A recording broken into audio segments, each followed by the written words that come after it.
waiting for a visa.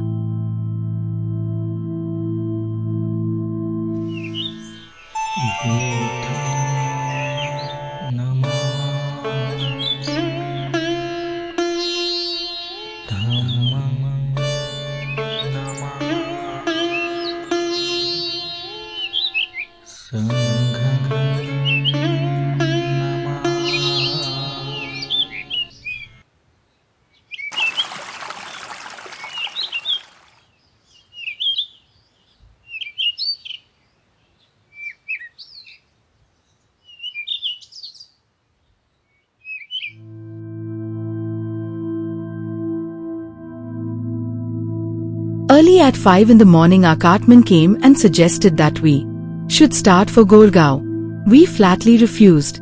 We told him that we would not move until 8 o'clock. We did not want to take any chance.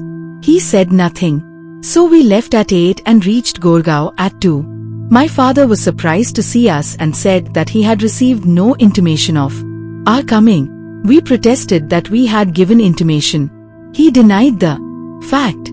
Subsequently, it was discovered that the fault was of my father's servant.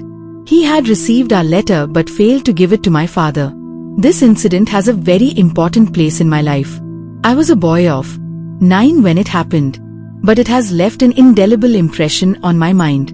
Before this incident occurred, I knew that I was an untouchable, and that untouchables were subjected to certain indignities and discriminations.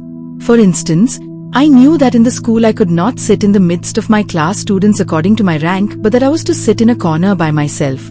I knew that in the school I was to have a separate piece of gunny cloth for me to squat on in the classroom, and the servant employed to clean the school would not touch the gunny cloth used by me.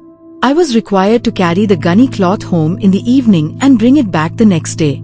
While in the school, I knew that children of the touchable classes, when they felt thirsty, could go out to the water tap, open it and quench their thirst. All that was necessary was the permission of the teacher. But my position was separate. I could not touch the tap, and unless it was opened for it by a touchable person, it was not possible for me to quench my thirst. In my case, the permission of the teacher was not enough. The presence of the school peon was necessary, for he was the only person whom the class teacher could use for such a purpose. If the peon was not available, I had to go without water. The situation can be summed up in the statement, no peon, no water. At home, I knew that the work of washing clothes was done by my sisters. Not that there were no washermen in Satara. Not that we could not afford to pay the washerman. Washing was done by my sisters because we were untouchables and no washerman would wash the clothes of an untouchable. The work of cutting the hair or shaving the boys, including myself, was done by our elder sister, who had become quite an expert barber by practicing the art on us. Not that there were no barbers in Satara, not that we could not afford to pay the barber. The work of shaving and hair cutting was done by my sister because we were untouchables and no barber would consent to shave an untouchable. All this I knew. But this incident gave me a shock such as I never received before. And it made me think about untouchability, which, before this incident happened, was with me a matter of course, as it is with many touchables as well as the untouchables.